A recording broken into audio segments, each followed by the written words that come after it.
성경을 읽어 나가면 굉장히 불편한 부분이 요즘 있습니다. 그것은 성경이 굉장히 가부장적 이런 문화에 쓰여졌다는 생각이 들게 되고, 성경이 이 가부장주의를, 남성 우월주의를 상당히 지지하는 것처럼 보여주는 대목이 적지 않게 나타나기 때문입니다.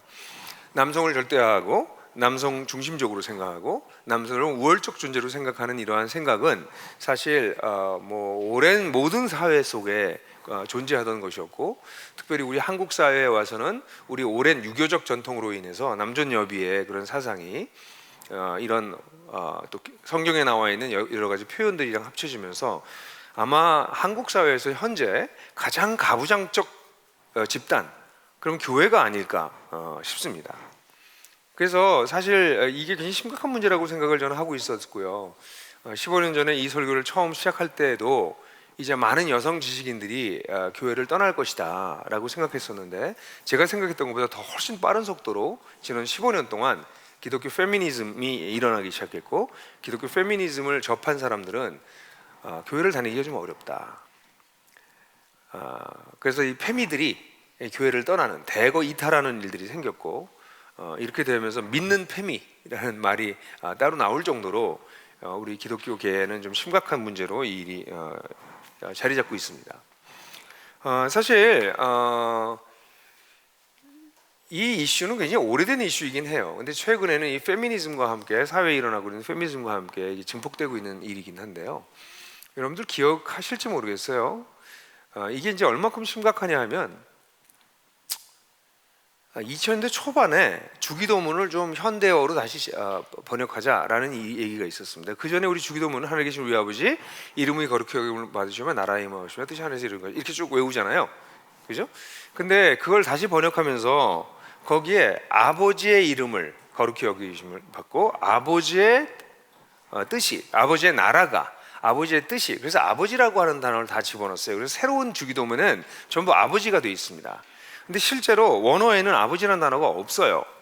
그냥 어떻게 되어 있냐면 오노마수, 바실레이아수, 셀레마수, 이게 수라는 게 그냥 유어라는 뜻이에요. 유어. 그러니까 당신의 이름이, 당신의 나라가, 당신의 뜻이, 이렇게 그냥 번역해야 되는데, 우리가 하나님을 당신 이렇게 하긴 좀 어렵잖아요. 그래서 이 번역을 할 때 아버지로 다 바꿨어요. 이때 여성 신학자들이 굉장히 많이 반대했습니다. 하늘에 계신 아버지까지는 오케이, 거긴 원어에도 아버지라고 돼 있으니까 그렇지만, 이건 아버지도 없는 단어를 전부 이유를 그렇게 아버지라고 바꿔서 가부장적 문화를 강화시키지 않았으면 좋겠다라는 여성 신학자들의 그런 강한 반론이 있었지만, 제 생각에 이때 이걸 왜 바꾸지 않았을까라는 생각이 들어요. 이거를 노예는 당연히 안 되고 당신에도 안 되고, 국어법으로는. 그럼 쓸 수 있는 건 주님의라고 하는 단어이긴 합니다. 주님의. 그래서 실제로 주님을 부를 때 우리가 주님 이렇게 부르니까 주님의 이름이 이렇게 바꿔 쓸 수도 있는데, 굳이 아버지라는 이름을 고집해서 결국 또 이것 때문에 상처받은 사람들도 적지 않아요. 이렇게 이 이슈는 작은 이슈가 우리 교회에서 아닙니다. 근데 오늘 우리가 다루려고 하는 베드로 전서를 보시게 되면 베드로도 결국 한통속이다 이렇게 느껴져요. 왜냐하면 이 본문이 7절로 구성되어 있는데 7절 중에서 여성들에게, 아내에게 하는 말이 6절이고요. 그리고 남편들에게는 고작 한 절 딱 하고 끝납니다. 아니, 세상에 이렇게 불공평한, 여성들에게는 블라블라블라블라 한참 말하고 남성에게는 한마디 딱 하고 끝나는 거는 역시 베드로도 한통속이다 라는 생각을 가질 수가 있습니다. 그러나 이 본문은 사실은 그것 이상의 놀라운 것을 가르치고 있는 본문이에요. 단순히 가정과 남편과 아내에 대한 이야기만 하는 것이 아니라, 실제로 이 시대에는 20세가 되기 전에 다 결혼했습니다. 결혼은 디폴트였어요. 20세 이전에 다 결혼하는 그런 상황이었지만, 오늘날은 20세 이전에 결혼한 사람은 거의 없습니다. 요즘은 30세 이전에도 거의 결혼 안 하는 것 같아요. 결혼 연령이 점점 뒤로 가고 있죠. 현대에는 싱글로 사는 세월이 결혼하고 사는 세월보다 더 길어지는 것이 아닌가라는 생각이 들 정도로 싱글로 사는 시간이 길어지고 있습니다. 그래서 이 본문은 사실은 결혼하고 난 다음에 남성과 여성과의 관계에 대해서 베드로 사도가 얘기하고 있지만, 당대는 그럴 수밖에 없었어요. 전부 결혼한 남자랑 결혼한 여자였으니까. 그러나 이 본문을 잘 살펴보게 되면 현대적 상황에서 단순히 가정생활뿐만이 아니라 기독교적 남성관과 여성관 이 둘과의 관계를 배울 수 있는 아주 소중한 본문이기도 합니다. 그래서 오늘 저는 여러분과 이 본문을 좀 읽어보려고 하는데 읽기 전에 이 본문이 쓰여진 사회적 상황을 잘 아셔야 됩니다. 여러분, 저를요 어떤 분들이 좌파라고 그래요. 아시나요? 아시죠? 근데 여러분들이 보실 때 제가 좌파입니까?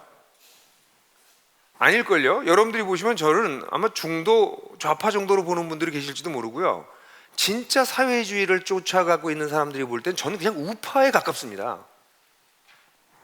저를 좌파라고 보는 이유는 그분들이 서 있는 쪽이 극단적 우파기 때문에 그래요. 다시 말해서 제가 이거 갑자기 분위기가 수상해지네요. 여러분, 사람이 어디에 서 있느냐에 따라서 어떤 컨텍스트에 서서 사람을 보느냐에 따라서 사물이 달라 보여요. 이 본문도 똑같아요. 이 본문을 제대로 이해하려면 2000년 전으로 돌아가서 2000년 전에 여성이 어떻게 대우받고 있었는지를 선명히 알아야 이 본문이 갖는 파괴적이고 혁명적인 가르침이 뭔지를 알 수 있어요. 그래서 저는 오늘 약간의 시간을 들여서 고대 사회의 여성과 가정에 대한 이야기를 짧게 여러분들하고 좀 하고 넘어가려고 그래요. 첫 번째, 철학자들이 이렇게 생각했습니다. 여기 신학자라는 말은 잘못 썼고요. 철학자들의 생각이요, 아리스토텔레스, 주전 3세기 4세기 때 철학자 잘 알죠? 그가 이렇게 말했습니다. 남성과 여성의 관계에 있어서 남성이 본성적으로 우월하고 여성이 열등하다. 그래서 남성이 지배하는 자이고 여성은 지배받는 자가 된다. 이걸 아주 당연하게 고대 철학자, 그리스 철학자의 대표격이라고 할 수 있는 아리스토텔레스가 그렇게 얘기합니다. 이건 본성적으로 남성이 우월해. 그러니까 남성이 지배하는 건 너무 당연한 거야. 이렇게 얘기했습니다. 물론 아리스토텔레스는 노예제도 옹호했죠. 필로라고 하는 유대인 철학자는 이렇게 얘기했습니다. 뱀이 남자가 아니라 여자에게 먼저 접근한 것은 여자가 남자보다 더 속아 넘어가기 쉽게 되어 있기 때문이다. 여자도 지금 막 기분 나쁘지 않으세요? 왜냐하면 여자는 그 부드러움 때문에 진리를 닮은 그럴듯한 진리에 쉽게 속아 넘어가기 때문이다. 여자가 더 쉽게 속아 넘어가기 때문에 뱀이 여성에게 먼저 접근했다. 사실 이런 설교를 한번 들어보신 적도 있을지도 몰라요, 여러분들. 이건 필로라고 하는, 필론이라고 읽기도 하지만 필로라고 하는 유대인 철학자가 창세기에 대한 이야기를 하면서 얘기했던 내용입니다. 여러분들이 알 수 있는 사람들만 좀 대표적으로 얘기하고 있어요. 플루타크, 영웅전을 쓴 플루타크는 이런 얘기를 했습니다. 아내는 자신만의 친구를 만들어서는 안 된다. 남편의 친구가 자신의 친구가 되도록 해야 된다. 특별히 남편의 친구 중에 남편의 신들과 특별히 가까이 지내려고 해야 되고, 남편이 믿지 않는 신을 믿어서는 절대 안 된다. 그것은 미신이다. 그러니까 여성은 사회생활을 하는 것은 철저하게 남편 중심으로 하고 남편의 친구들과 사귀어야 되고, 자기 친구를 따로 사귀려고 하지 말아라. 종교를 따로 가져서도 물론 당연히 안 된다. 이렇게 얘기했어요. 그러니까 여성은 당시에 정말 남성에게 종속되어 있는 그런 존재였다라고 하는 것을 여러분 알 수 있죠. 요 정도까지는 괜찮을 것 같죠. 근데 더 들여다보면 끔찍해요. 그리스 로마 사회를 이렇게 들여다보게 되면 그 민낯을 보게 되는데, 그 민낯이 아주 신기한 것이 있습니다. 인류는요, 태어나면 남녀의 성비가 거의 비슷하게 나옵니다, 늘. 근데 로마 시대와 이 고대 사회를 연구한 사회학자들에 의하면 그 성비가 굉장히 차이가 나는 것을 발견하고 있어요. 1세기, 2세기 때 상황이에요. 로마 경우에는 남자가 135명일 때 여자가 100명입니다. 그때는 남자가 많이 태어났나 봐요. 아프리카, 소아프리카, 이탈리아 이쪽에서는 140명이 남자면 여자가 100명이었습니다. 이건 한 10명 정도 차이가 나는 게 아니고요, 3, 40명씩 차이가 나고 있어요. 이게 뭘 얘기하고 있는지 아십니까? 이것은 고대 사회에서, 특히 로마 사회에서는 그렇게 시빌라이즈 됐다고 하는, 아주 문화화됐다고 하는 로마 사회에서조차 여아와 남자아이들 중에서 기형아로 태어난 아이들은 유기하는 것이 합법적이었고 도덕적으로 용인됐습니다. 그러니까 여자아이들이 태어나면 그냥 버려요. 남자아이들도 태어났는데 건강하지 않으면 버려요. 이게 다 용납됐습니다. 도덕적으로도 문제가 되지 않았어요. 실제로 한 학자가 고대 한 마을에 대한 조사를 하면서 그 마을에 있는 가구들에 대한 문서를 접근할 수 있었는데, 거기에 600가구가 있었습니다. 600가구 중에서 딸이 하나 이상인 가정이 6가정밖에 없었어요. 고대 그리스 로마에서는 딸은 하나 넘게 키우는 법이 거의 없었습니다. 딸은 그냥 하나, 더 나면 다 버리는. 그래서 성비가 이런 엄청난 차이가 났죠. 여성들의 이런 비참한 운명에 대해서 우리 사회학자들 중에서 몇몇 사람이 쓴 글을 제가 좀 짧지만 한번 좀 읽어드릴 테니까 한번 들어보세요. 전 계층을 망라하여 자양되었던 여아 살해와 낙태로 인한 추가 사망으로 아테네에서는 여성이 상대적으로 공급 부족 상태였다. 아테네에서 여성의 지위는 매우 낮았다. 여아는 거의 또는 아예 교육을 받지 못했다. 아테네의 여성은, 아테네는 여러분 그 당시에 가장 문화가 발달된 곳이에요. 근데 그 아테네 여성은 대개 사춘기나 그 이전에 결혼하는 일이 많았다. 아테네 법에 따르면 여성은 나이와 무관하게 아동으로 분류되었으며, 나이와 상관없이 그냥 여자는 무조건 아이예요. 분류되었으며, 그러므로 생애의 모든 단계에서 남성의 법정 소유물로 간주되었다. 남성은 여성에게 그저 집에서 나가라고 말하면 이혼을 달성할 수 있었다. 더군다나 여성이 유혹을 받거나 강간을 당하면 남편이 아내와 이혼하는 것을 강제하는 법도 있었다. 여성이 이혼을 원할 때에는 경우에는 대부분 아버지나 다른 남성이 재판장 앞에서 변론을 해주어야 했다. 마지막으로 아테네의 여성은 재산 소유권은 허락됐지만 재산 통제권은 항상 그녀가 속한 남성에게 귀속되었다. 제가 이 글을 쓸 시간이 없어 제 딸에게 이걸 좀 쳐서 나한테 줄래? 그때 이거 쳐서 주면서 아빠 근데 이게 무슨 소리야? 그래요. 재산의 소유권은 허락됐는데 통제권은 그 속한 남성에게 귀속됐다는 얘기가 뭐야? 그러니까 뭐 유산이나 이런 건 받을 수 있지만 그거를 마음대로 처분할 수 있는 건 없고 그거는 자기 남편이 그 권리를 갖는다는 뜻이야. 그래서 우리 딸이 하는 소리가 그럼 왜 주는 거야 도대체? 처분할 수도 없는 돈을 주면 뭐해? 이렇게 이야기했던 거죠. 여러분, 그 당시의 여성은 비참한 운명이었어요. 극심한 남녀 차별이 아주 사회적으로 만연한 정도가 아니라 그냥 당연하게 여겨졌습니다. 남성의 성적 방종은 허용됐습니다. 그러나 여성의 성적인 방종은 아주 엄하게 다뤄졌습니다. 이혼한 여성은 재혼이 강요됐습니다. 이혼한 상태로 남아있으면 법적으로 벌금을 내거나 법적으로 불리한 여러 가지 일들을 당하게 돼서 이혼하게 되면 빨리 재혼을 해야만 되는 이런 상황이었습니다. 대충 여성을 어떻게 생각하는지 아시겠죠? 그뿐만 아니라 조혼이 늘 성행했어요. 그래서 여아인 신부와 성관계는 늘 이루어졌습니다. 사회학자들이 이런 걸 열심히 공부해서 통계조사를 최근에 해냈는데요. 통계조사를 보니까 당시에 14세 이하에 결혼하는, 여러분 14살, 그러니까 지금은 발육이 굉장히 발달해서 14살만 되더라도 아이들이 좀 이렇게 좀 여성 같지만 옛날에 14살이면 진짜 상상할 수도 없는 그냥 아이죠. 근데 14살 이하에 결혼하는 경우가 이교도일 경우에 44%였습니다. 크리스찬은 조금 달라서 20% 정도가 결혼했어요. 14살 이하가. 근데 14살 이하도요 13세 이하가 이교도 크리스찬이 아닌 경우에는 20%입니다. 13세 이하의 아이들이 20%가 결혼한 사람들 중에서 20%가 13세 이하에서 결혼합니다. 상상이 가세요? 기독교인은 대부분 15세에서 17세 사이에서 결혼을 했더라고요. 한 32% 정도가 거기 들어가는데 그때 이교도는 그때가 19%로 떨어집니다. 그럼 무슨 얘기인가요? 아직 여성의 몸이 만들어지기 전에 남성들에 의해서 성적으로 착취당하는, 상상도 할 수 없는 일이에요. 근데 그것이 그냥 당연한 문화로 받아들여지는 것이 바로 이 베드로전서가 쓰여지고 있는 시대적 상황이라는 것을 기억하셔야 됩니다. 뿐만 아니라 아까도 얘기했지만 여아 살해가 아주 빈번하게 일어났고 낙태 또한 아주 흔하게 일어나는 일이었습니다.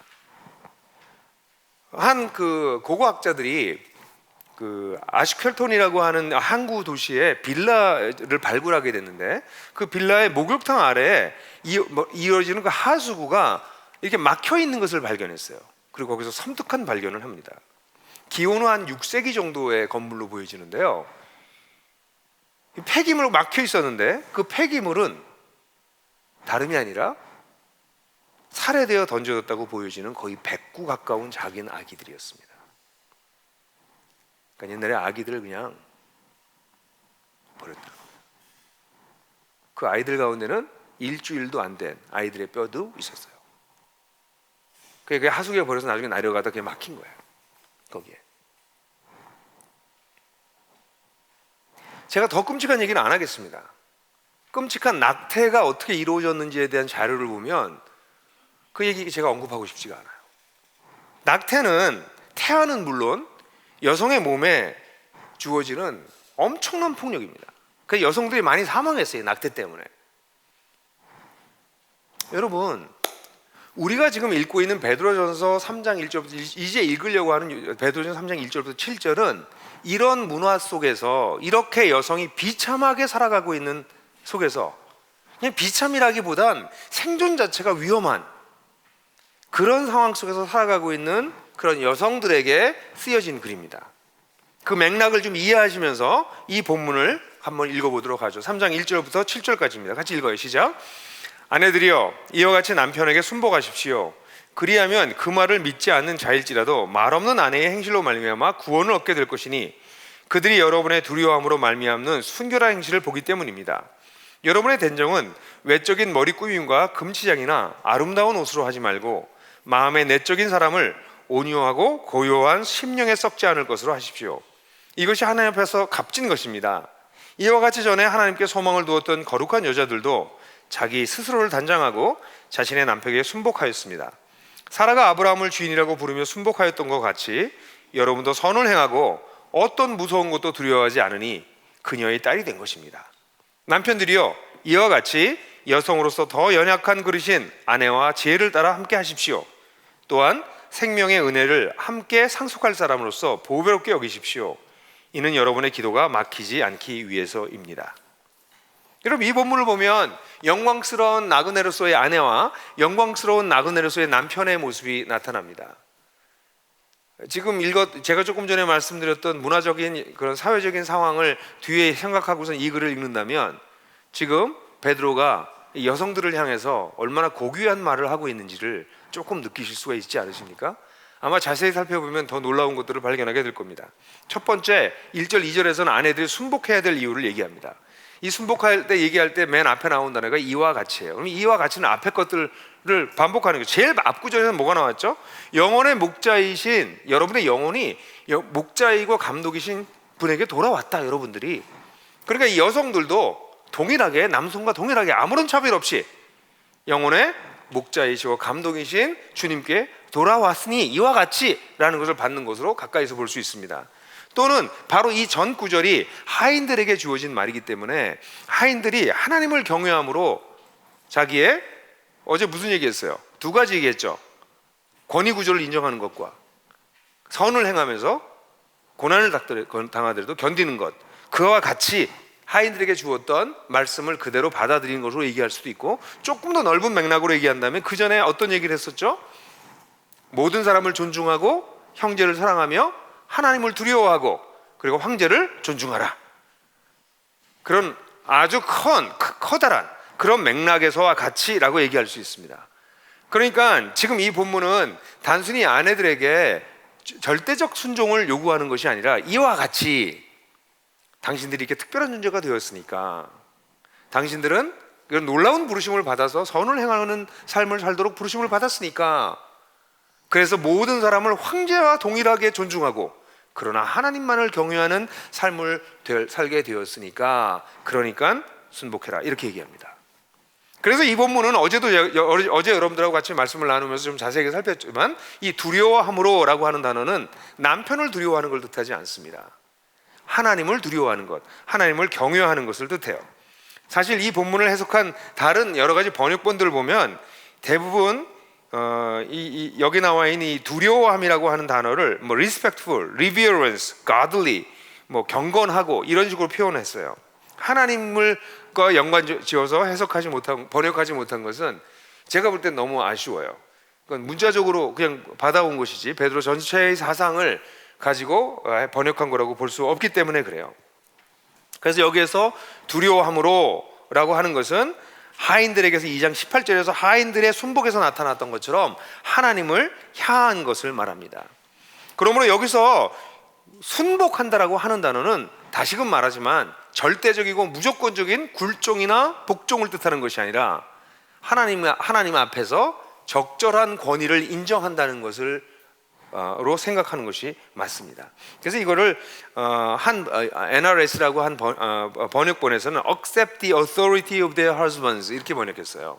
그들의 남편의 권위를 받아들이고, 이렇게 이걸 submit이라고 대부분 번역했는데 이거 조금 더 좋은 자료는 subordinate 뭐 이런 단어로 번역하기도 해요. 근데 어쨌든 NRS 같은 번역에서는 그렇게 풀어서 남편의 권위를 인정해라 이렇게 얘기하고 있습니다. 그런데 이렇게 순복하는 이유는 하나님 이와 같이 여러 가지 이런 맥락에서도 그렇고, 그리고 하나님을 경외하기 때문에, 그래서 하나님께서 그런 권위 구조를 만들어 놓으셨고 그 속에 있게 했으니까, 그래서 정당한 권위를 인정하는 건 문제가 없다라고 생각하기 때문에이기도 하지만, 또 하나 중요한 것은 예수님의 경우도 그랬지만 여기 이와 같이가 함의하는 것이 어떤 면에서는 예수님께서 그러셨던 거라도 비슷하다가 볼 수 있는데, 예수님께서 선을 행하시면서 고난당하신 것이 왜 그러셨죠? 목적이 있어서 그랬다는 얘기 어제 했죠. 기억나시죠? 그냥 선을 행하고 그 고난당하는 게 목적이 아니다. 선을 행하다가 고난을 당하면서도 참는 이유는 그게 궁극적으로 사람을 살리기 위한 것이다. 그렇게 생각했던 게 생각나시죠, 여러분? 여기서도 마찬가지예요. 여러분의 두려움으로 말미암은 순결한 행실을 보고 어떻게 된다고요? 그들이 아내의 행실로 말미암아 구원을 얻게 될 것이기 때문에 그래요. 여기 재밌는 표현이 나오는데요, 그 말을 믿지 않는 사람들도 말 없는 아내의 행실 이렇게 얘기하고 있어요.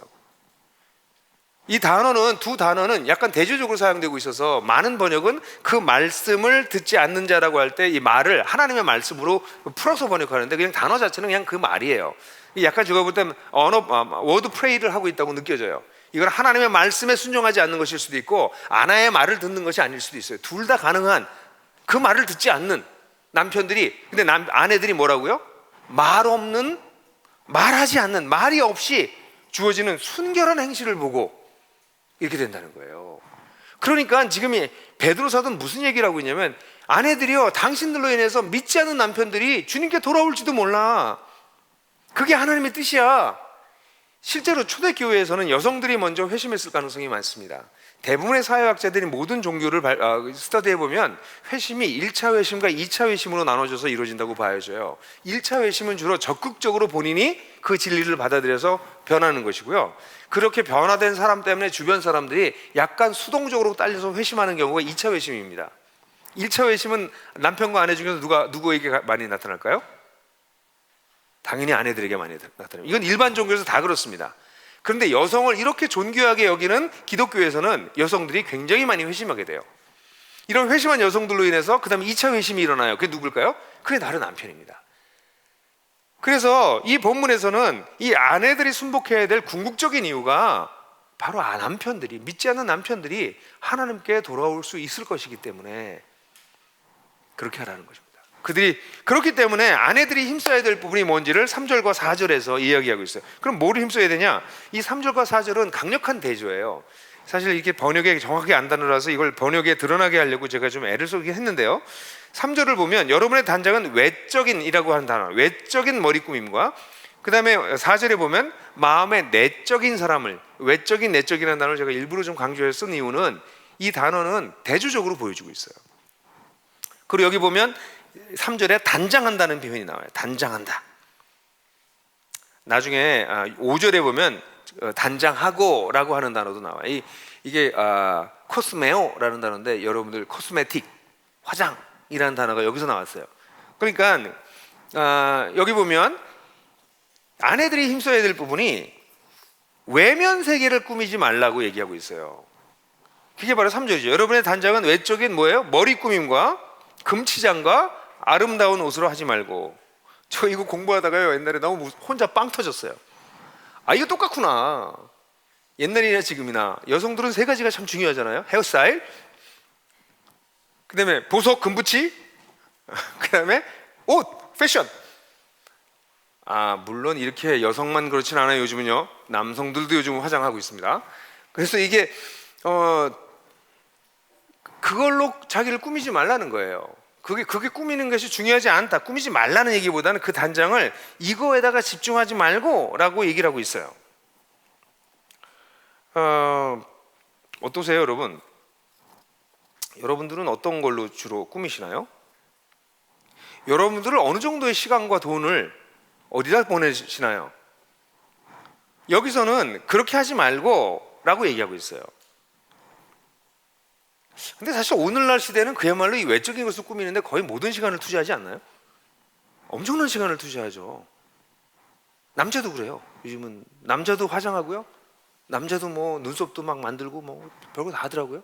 피부 관리도 받고. 요즘은 이게 외적인 게 너무나 중요한 시대가 됐기 때문에 남자고 여자고, 그다음에 지금 여기 아마 사도 베드로가 왔으면 머리나 장신구나 옷으로만 하지 말고 성형 뭐 그다음에 쭉 나올 걸, 뭐 다이어트 뭐 이건 쫙 나올 거예요. 그다음에 그러니까 지금 우리 시대는 외적으로 보이는 게 그때보다 더 중요해요. 워낙 중요했어요, 외적인 게. 근데 지금은 그 어느 때보다도 중요한 때가 되었어요. 그게 자기인 것처럼 돼버린 시대가 된 것이죠. 그래서 사람들은 이런 외적인 세계를 가꾸는데 엄청난 에너지를 쏟고 있는데, 그건 2000년 전에도 그랬단 말이에요. 그런데 베드로 사도는 그렇게 하지 말고 내면의 세계를, 여기 보면 4절에 마음의 내적인 사람을 이렇게 표현했는데 여기 번역하기가 좀 쉽진 않아요. 근데 이 내적인 사람이라고 하는 단어는 베드로 사도가 여기서 한 번밖에 쓰지 않은 표현이긴 하지만 이건 베드로 사도의 독특한 표현인 것 같긴 해요. 그런데 아마 사도 바울도 한 2번 정도 이런 얘기 했거든요. 속사람이라는 단어를, 내 겉사람은 날마다 후패하지만, 고린도후서 4장 16절, 내 속사람은 날마다 새로워진다. 기억나시죠? 또 에베소서 3장에서 베드로 사도가 기도할 때 그리스도가 내 마음에 계셔서 내 속사람이 강건해지길 바라고, 이게 거기서도 베드로 사도도 속을 얘기하는데, 이 속이라고 하는 단어가 여기서 나오는 내적이라고 하는 단어랑 같은 단어는 아니에요. 근데 개념이 비슷한 개념이죠. 베드로 사도도 그렇고 바울 사도도 그렇고, 사람은 외적으로 겉으로 보여지는 것과 속에 숨겨진 부분이 있다라는 걸 알고 있었어요. 그래서 베드로 사도는 겉을 꾸미지 말고 내면을 가꾸어라, 보이지 않는 내면을 가꾸어라 라고 얘기하고 있어요. 근데 그 내면을 가꾸는 걸 뭘로 하라고요? 우리 세번역에는 썩지 않는 온유하고 정숙한 마음이라고 그랬는데, 저는 온유하고 고요한 심령, 온유하고 고요한 심령, 의 썩지 않을 것, 이렇게 문자적으로 번역하면 그래요.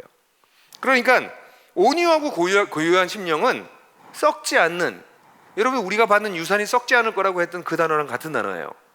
그러니까 다시 말해서 머리 헤어스타일 아무리 바꿔도요 파마 금방 풀려요. 참고로 제 머리가 곱슬인데 이게 파마냐 물어보시는, 저는 파마가 아니고 생입니다. 원래 제 머리가 이래요. 그러니까 여러분들 목사님은 파마까지 해야죠, 이런 생각까지 하실 필요는 없어요. 저는 그냥 있는 그대로의 머리일 뿐입니다, 주님께서 주신. 근데 머리를 파마하면 어떻게 돼요? 풀리잖아요. 장신구 여러분 귀걸이 밤낮 잊어버리시죠? 그게 영원하지 않아요. 옷은요, 3년 전에 비싼 돈 주고 산 옷 요즘 못 입죠, 촌스러워서. 이런 건 다 썩는 부분입니다. 영원하지 않은 부분이에요. 이건 금방 없어지는 것들이에요. 근데 어떡하라고요? 그런 걸로 하지 말고 온유함. 이 온유한 성품이라고 하는 것은 영원으로 가는 것입니다. 고요한, 이 고요한 게 뭐야? 막 흔들리고 불안하고 막 엎치락뒤치락 하는 게 아니라 아주 안정된 평안한, 그때 우리의 영혼이 고요하잖아요.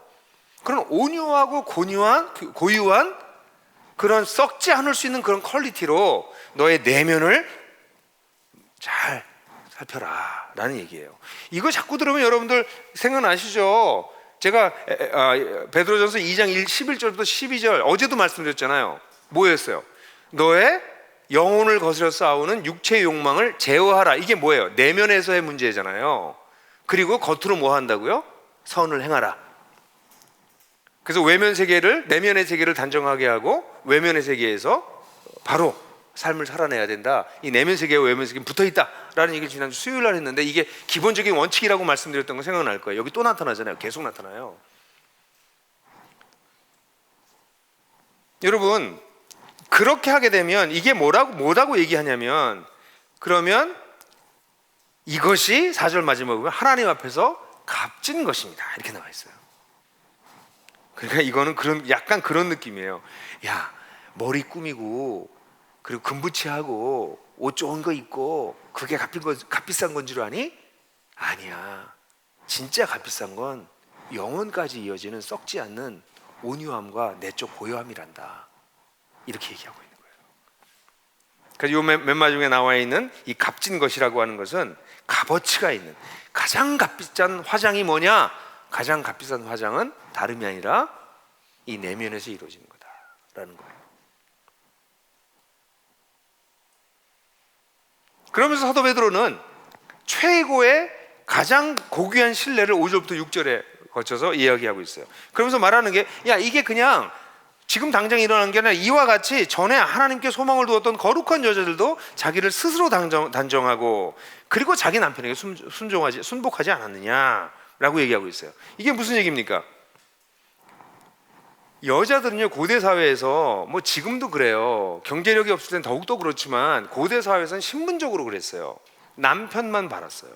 남편한테 자기 인생이 거의 인생이 다 달렸어요. 여러분들 옛날 영화를 보면 시집 갈 때 여자들이 울잖아요. 중매 결혼하고 뭐 이렇게 뭐 보내질 때 뭐 팔려가는 것 같이 울잖아요. 왜냐면 누구를 만날지 모르는데 그 사람이 내 인생을 생사여탈권을 갖는 사람을 만나게 되는 거예요. 옛날 전통 사회에서는. 그러니까 많은 사람들은 어디에 이 남편만 바라보고 살 수밖에 없는 게 여성들의 운명이었는데 여기 무시무시한 얘기를 하고 있는 거라고요. 이게 여러분 그게 안 보이세요? 보이시죠? 전에 하나님께 소망을 두었던 사람들, 남편에게 소망을 둔 게 아니라 하나님께 소망을 둔 사람이라는 거죠. 그러니까 이런 사람들은 하나님 앞에 소망을 두었던 사람들이 스스로 단장했다고. 여기 단장했다는 게 뭘로 단장했다는 거예요? 온유하고 고요한 심령에 썩지 않을 것으로 단장했다는 게 상력된 것이죠. 이분들이 단장했다는 것이 뭐 머리 스타일 바꾸고 금부치하고 이게 아니라 내면을 단장했다는 거예요. 그러고 순벽하지 않았느냐, 과거의 여성들이 를 얘기하고 있는 거죠. 그러면서 6절에 사라 얘기를 꺼내요. 사라가 아브라함이 믿음의 조상으로서 남성을 대표하는 것이라면 사라가 여성으로서 대표하는 사람으로 볼 수 있는데 그 사라의 경우를 들어요. 근데 이 사라의 경우를 사람들이 많이 오해해요. 왜냐하면 사라가 아브라함을 주인이라고 부르고 순복하였으니까, 사라도 아브라함을 주인이라고 그랬으니까 너도 나를 주인이라고 불러, 이렇게 남편들이 강압적으로 얘기하는 사람들이 있을지 모르겠어요. 근데 주인하고 부르고 순복하였던 것과 같이 여러분도, 여기 중요한 것은 줄로 불러 순복했다는 것이 중요한 게 아니라 그 다음이 중요해요. 그 다음이 뭐예요? 여러분도 선을 행하고 어떤 무서운 것도 두려워하지 않으니, 이거예요. 선을 행하고 살아가는 게 뭐라고 그랬어요? 우리의 부르심입니다. 여성도 똑같다는 거죠. 여성의 부르심도 모든 사람의 부르심과 동일하게 선을 행하고 살아가는 것이에요. 근데 선을 행하고 살아가게 될 때 그때 어떤 일이 벌어진다고 그랬죠? 불완전한 세상 때문에 또는 불공정한 문제로 내가 고난을 당할 수 있다고 그랬잖아요. 근데 여성들이야말로 정말 고난을 많이 당하거든요. 지금 여러분 아까 제가 얘기했던 사회적 상황을 한번 보세요. 그런 끔찍한 상황에서 이 여성을 두렵게 하는 게 얼마나 많았겠어요. 여러분, 임신하는 게 여성들에게 기쁨이었을까요 그때? 저는 두려움이었을 거예요. 그 고통에서 아이를 낳으면 여자아이는 갖다 버리고요, 원치 않은 임신을 했다고 그러면 강제로 낙태시키고요, 그러다 죽고요. 이 끔찍한, 두렵게 하는, 이 여성들을 두렵게 하는 게 얼마나 많았습니까? 근데 그런 것을 두려워하지 않고 선을 행하는, 이 진짜 거룩한, 하나님만 신뢰하는, 하나님께만 소망을 둔 그런 여성들이죠. 그 여성들을 여기서 얘기하고 있는 거예요. 그러면서 다시 한번 아브라함을 한번 사라를 생각해 보세요. 사라가 어때요, 여러분? 사라는 어땠을까요? 저는요, 아브라함을 보면 남자로서 창피해요. 아브라함이 뭐 믿음의 조상인지 모르겠지만, 좀 심하다, 이렇게 생각이 들어요. 아브라함이 인생의 초기에 어떤 일이 벌었습니까? 바로에게 갔다가 자기 생명의 위협을 받는다고 자기 아내를 바로한테 넘겨주잖아요. 아니, 이게 말이 됩니까? 혀를 깨물고 뭐 제가 그런 일을 당한 건 아니니까 함부로 말할 수는 없겠습니다만 어쨌든 이건 참 견디기 어렵다. 어떻게, 아니 생각해보면 여자 입장은 어때요? 남자는 그렇게 치사한 남편이야. 자기 살겠다고 아내를 바로한테 들여보내는. 예? 그럼 얘 아내의 마음은 어땠겠어요? 사라의 마음이. 그뿐만 아니라 아이를 못 낳으니까 사라가 마음이 너무 괴로워서 그냥 우리 하가를, 자기 여종인 하가라고 아이를 가지면 어떻겠다고 얘기하면, 아브라함이 어떻게 했어야 될 것 같아요? 하나님이 주실 거야, 기다려, 이래야 되는데, 또 하가를 보니까 이쁘거든. 또 아브라함이 또 못 이기는 척 하고 또 들어가가지고, 치사해. 그 그런 남편이었어요. 아브라함이. 그런 남편이었는데도 불구하고 사라가 아브라함에게 순복한 이유는 하나님께 소망을 두었던 것이라고. 그렇게 부족한 사람인데도 불구하고 그를 주라고 부르면서 그의 권위를 인정하였다고 얘기하고 있는 거예요. 저는 세상이 받지 못하는 여성이라고 생각해요. 이런 여성들을 감히 누가 이겨낼 수 있겠어요? 여러분, 이 본문은요, 여성을 이렇게 비하하고 차별하던 문화 속에서 여성의 내면이 변화돼서 정말 하나님을 경외하고 하나님께 소망을 두게 될 때 얼마나 놀라운 일이 벌어질 수 있는지를 보여주는 본문입니다. 여성을 그저 집안 가구나 재산 목록으로 여기던 사람들한테 아의 생명은 생명도 아닌 걸로 여겼으니 여자가 얼마나 천시당하는 시대였겠습니까? 이런 문화 속에서 아니, 여성들 너희들로 인해서 오히려 이 못돼 먹은 남자들도 하나님께 돌아올 수 있다, 이렇게 얘기해 주고 있는 거죠.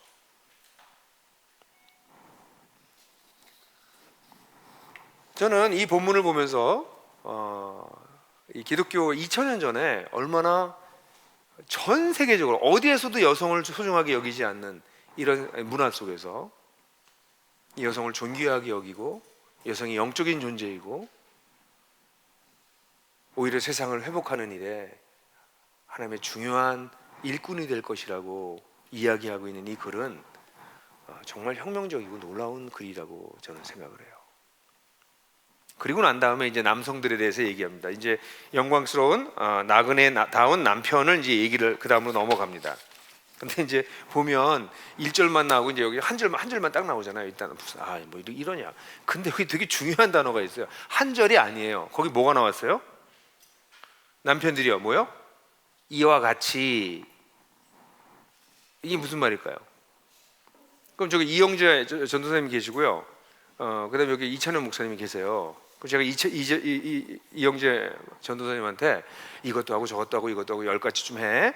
그거 당신이 해야 돼. 그다음에 이찬현한테 그리고 이와 같이 하고 그다음에 이거 해. 그래서 딱 한 가지만 시켰어.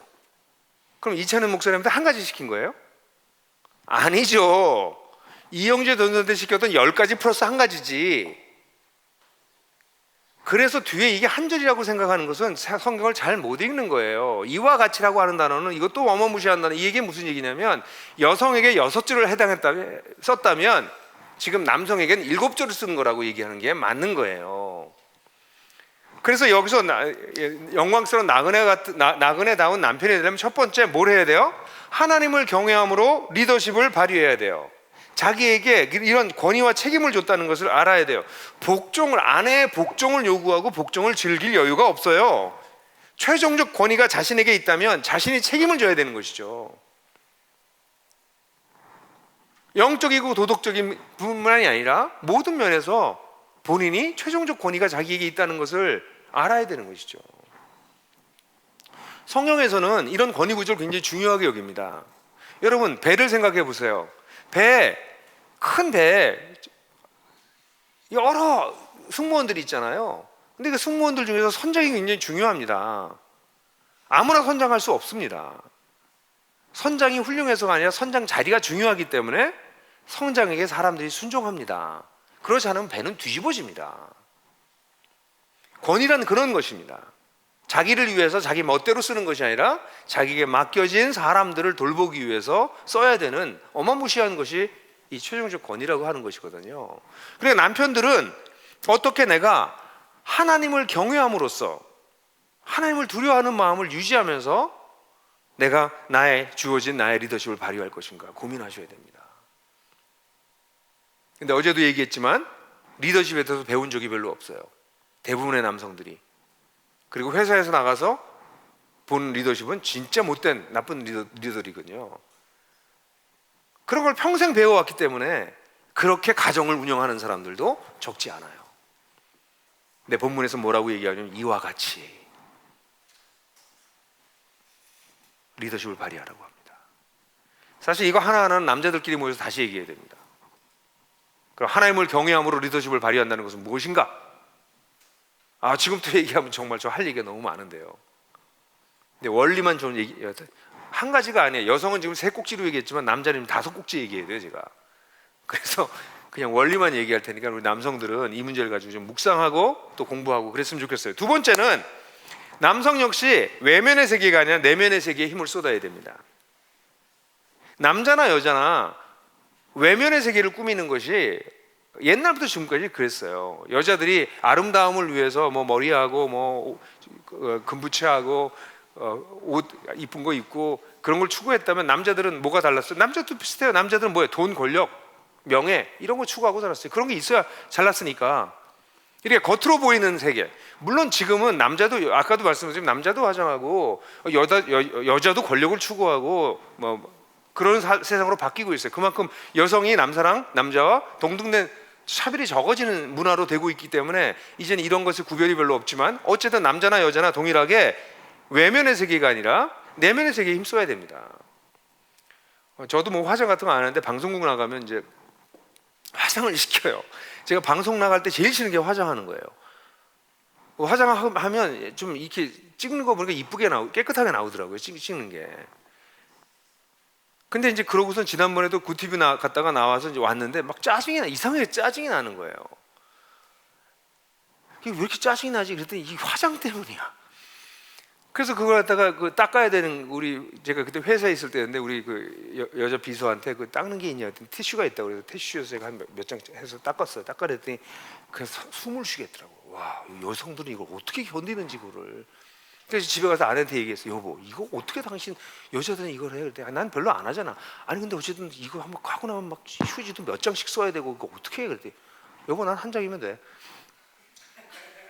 약간 전 여러 장이 필요하더라고요. 근데 어쨌든 간에 근데 여러분 남자고 여자고 내면을 가꿔야 돼요. 리더들 가운데 속에 분노가 해결되지 않은 남성 리더들 가운데 속에 열등의식이 해결되지 않은 온유한 마음이 없어서 공격적인 경쟁적인 그런 리더들 많이 봐요. 저도 그래요. 우리는 어릴 때부터 경쟁적으로 살도록 돼 있었고 또 저는 굉장히 경쟁적으로 자랐거든요. 예수님 믿고 따라가서 제가 많이 변해서 이만큼 한 거예요. 제가 만약 예수님 따라가지 않았다면 지금 얼마나 거칠고 얼마나 다른 사람들 상하게 할까 이런 생각 늘 해요. 물론 지금도 상하게 하는 사람이 있을까 봐 제가 걱정이지만 내면을 잘 다뤄야 됩니다. 외면 세계가 아니라 내면의 세계를 다루는. 그래서 우리가 아침마다 기도하고 하나님을 우러르고 하나님을 바라보고 그러지 않으시나요? 그게 없으면 세상에서 요구하고 있는 외적인 것으로 가득 차지고 내면은 초라한 그런 남성이 될 수밖에 없는 거죠. 여성과 별로 다르지 않아요. 근데 요즘은 여하튼 남성이나 여성이나 다 외면만 추구하고 있는 것에서 참 두렵긴 해, 걱정되긴 해요. 그 세 번째는 여기 한 가지 더 얘기합니다. 뭐라고 얘기하고 있냐면 남편들이요 여성으로서 더 연약한 그린 아내와 지혜를 따라 함께 사십시오 이렇게 나옵니다. 이 지식을 따라 이렇게 할 수도 있는 표현이에요. 지혜를 따라. 여성을 뭐라고요? 지식을 따라 좀 더 이해하고 여성을 좀 더 이해하라는 얘기입니다. 여성에 대해서 공부하라는 얘기예요.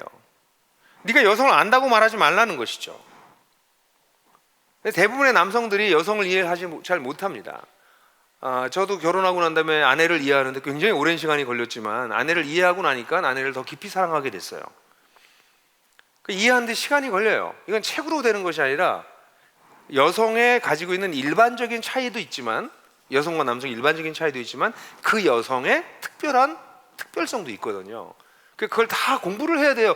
지식을 따라서 이렇게 하라는 거예요. 근데 여기서 지식을 따라서 이렇게 한다고 할 때 이 표현은 이 여성성이라는 단어도 있지만 약간 성적인 것도 의미해요. 그러니까 여성에 대해서 성적으로도 잘 이해하고 그것도 약간 이렇게 암시돼 있어요. 이 표현에. 그러니까 전인격적인 거예요. 단지 정신적인 것이 아니라 몸까지 잘 이해하고 그런 뜻을 뜻합니다. 그뿐만 아니라 여성을 그렇게 잘 이해할 뿐만 아니라 여성에 대해서 뭐라고 얘기하면 더 연약한 그릇으로 여기 이렇게 나와요. 더 연약한 그릇. 여기서 더 연약한 것, 이 단어 때문에 많은 사람들이 여성은 영적으로나 정서적으로 남성보다 연약하다.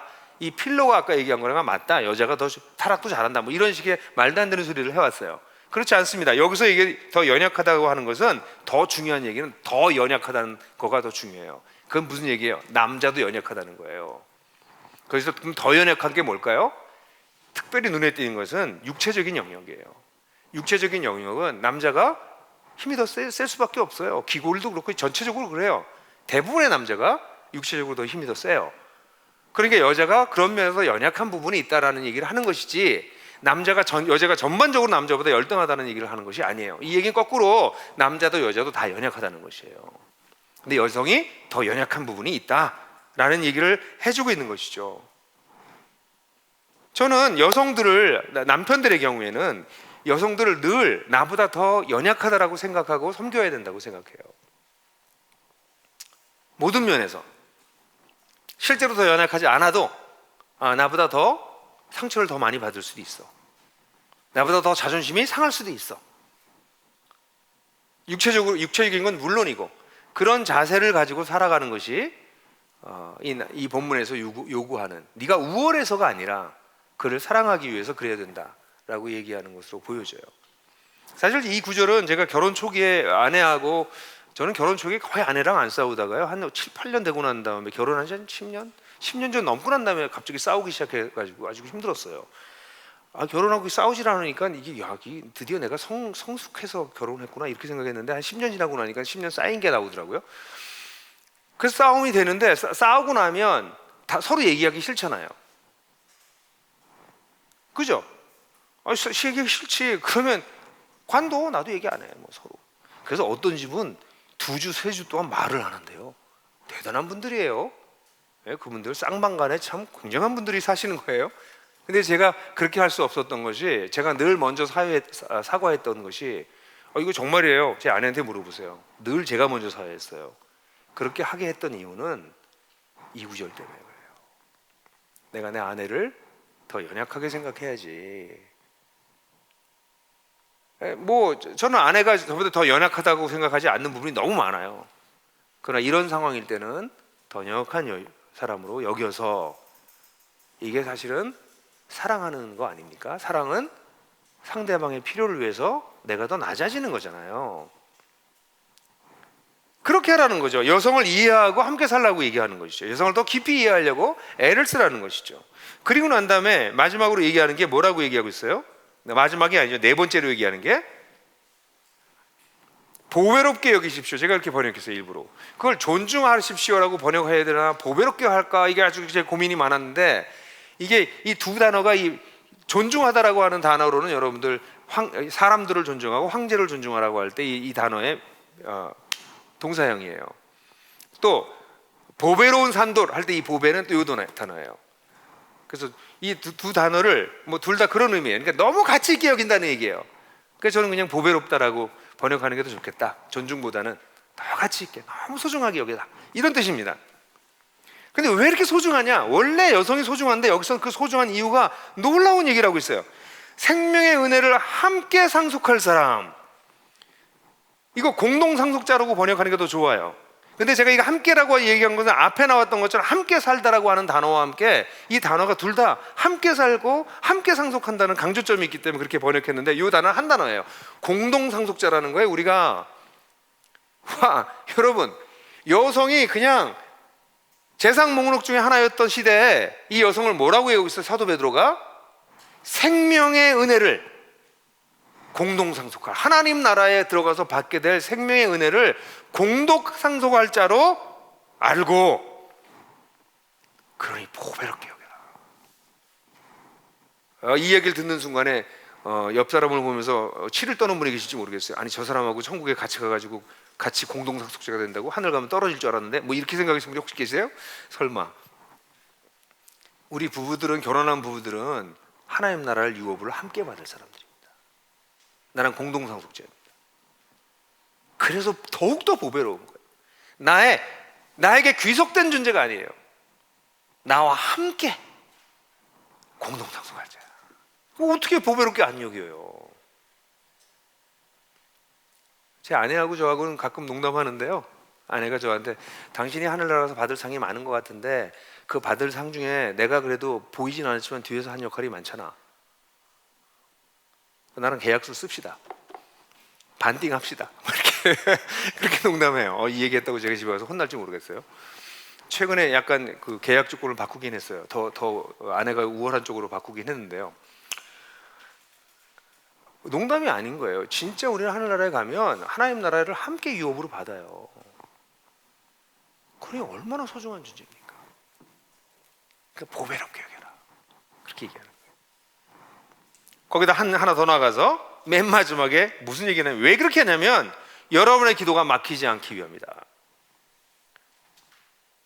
여러분, 가정의 가장에게 가장 중요한 역할이 뭔지 아십니까?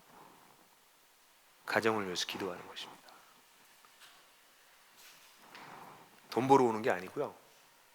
가정을 위해서, 가정의 지도자로서, 가정의 제사장으로서 기도하는 것입니다. 기도의 문이 막히는 것은 남편으로서 가장 큰 문제인 거예요. 요즘은 주로 뭐 여성들이 신앙이 좋고 남성들이 따라가는, 남자들이 2차 회심을 하는 경우들이 많으니까 그런 경우가 있다 할지라도 남성들이 빨리 성장해서 가정에 기도의 문이 막히지 않을 수 있도록 해야 된다. 그렇지 않나요, 여러분들? 뭐 아내도 그렇고 남편도 그렇고 관계가 깨지면 서로 사이가 나빠지면 기도 잘 안 될 텐데요. 그죠? 당연히 거기다 불화한 가운데 하나님께 예배드리지 말아라, 재물을 드리다 그런 게 생각나면 재물을 놔두고 가서 불화한 형제랑 화해하고 와서 해라. 근데 그게 바로 자기 남편이고 아내일 수 있는 거죠. 불화한 상태로는 기도가 안 되거든요. 그러니 아내를 소중하게 여기고 아내를 지식을 따라 동거하고, 그래서 제대로 권위를 발휘하고, 그래서 너의 기도가 막히지 않게 해야 된다. 더 엄청난 책임을 남편에게 요구하고 있다는 것을 여러분들 보시게 될 겁니다. 저는 우리 이 시대에 정말 이 영광스러운 나그네다운 남편과 아내들이 자꾸 일어나길 바라요. 굉장히 많은 청년들이 결혼을 안 하려고 합니다. 왜냐하면 괜찮은 남편과 아내를 본 적이 별로 없거든요. 근데 우리 나들목 교회에서는 사실 참 굉장히 기쁜 거는 나들목 교회 가정교회 때문인지 부부들이 굉장히 성숙해 가요. 나들목 교회에 있으면서 이혼했다는 사례가 거의 없습니다. 정말 이건 놀라운 일입니다. 제가 별로 기억이 안 나요. 왜냐하면 가정교회에서 붙잡아주고 가정교회에서 앞서 걸어가는 사람들이 있기 때문에, 그래서 이렇게 남편과 아내가 다 우리 똑같은 사람들인데 우리가 함께 성장하면서 영광스러운 나그네다운 남편과 아내들이 자리 잡혀가기 때문에 그 흔한 이혼이 우리 나들목에서는 그렇게 많지 않은 것 같아요.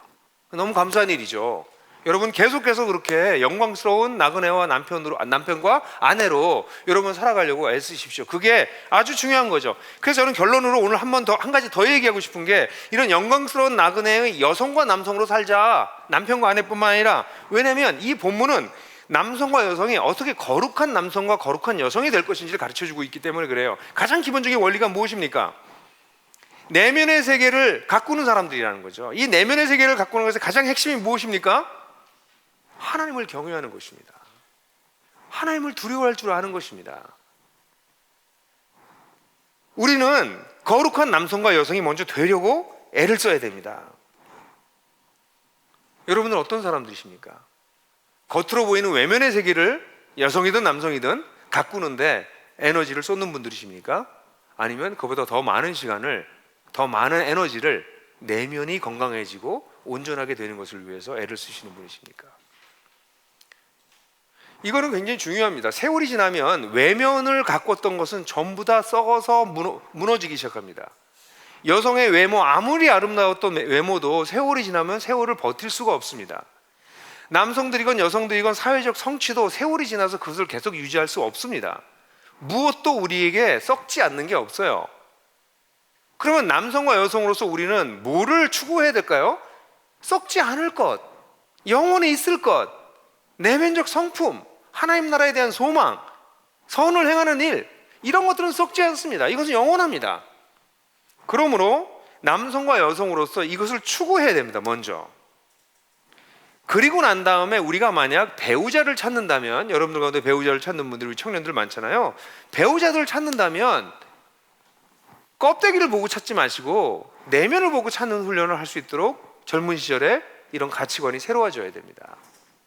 그런데 대부분의 경우에는 그렇게 하지 않죠. 특별히 남성들의 경우엔 여성들의 외모를 많이 보죠. 아주 오래전에 제 동생이 그렇게 얘기했던 게 기억이 나요. 오빠, 남자들은 여자의 피부 1mm만 봐.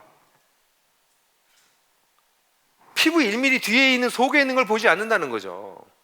그 대부분의 남성들이 하고 있는 거죠. 근데 요즘은 다 바꿔가지고요. 사실 뭐 그것도 변별력도 별로 없는 것 같아요. 진짜 변별력이 어디 있을까요? 남성이 여성의 내면의 아름다움을 보고 그런 배우자를 찾으려고 애써야 됩니다. 여성이 남자를 배우자를 찾을 때 남자가 가지고 있는 재산이나 능력이나 뭐 사회적인 거 이런 게 아니라 그 사람이 정말 하나님을 경외하는 사람인가, 정말 주님을 따르려고 하는 사람인가, 그걸 보셔야 됩니다. 그런 걸 따르게 되면 외적인 부분들도 당연히 따라오게 됩니다. 저는 굉장히 많은 여성들을 보아왔죠. 제 평생에 제가 봤던 사람들 중에 반이 여성이니까. 근데 여성들을 보면요, 외면이 아름다운 사람이 있고요, 근데 이건 표현할 수 없는 단아함이 있는 사람들이 있어요. 아까 하나님을 경외함으로 거룩한, 이렇게 정결한 이렇게 표현했는데, 그 정결한이라는 단어는 단아함이라고 번역해도 괜찮아요. 단아한 모습이 있어요. 하나님을 경외하기 때문에, 하나님을 사랑하기 때문에 거기서 나오는 단아함을 가진 여성들을 볼 때 정말 귀하구나. 우리 나들목에도 그런 자매들이 참 많아요. 여러분, 그런 사람을 찾아야 됩니다. 배우자를 찾으려고 한다면. 어떤 사람이 저한테 그러더라고요. 이런 얘기를 막 했더니 한 청년이 저한테 와서, 목사님 그런 사람 없어요. 저한테 그런 사람 좀 되게 좀 소개 좀 시켜주세요. 그러더라고요. 그래서 제가 그냥 한마디 했죠. 넌 어떤데?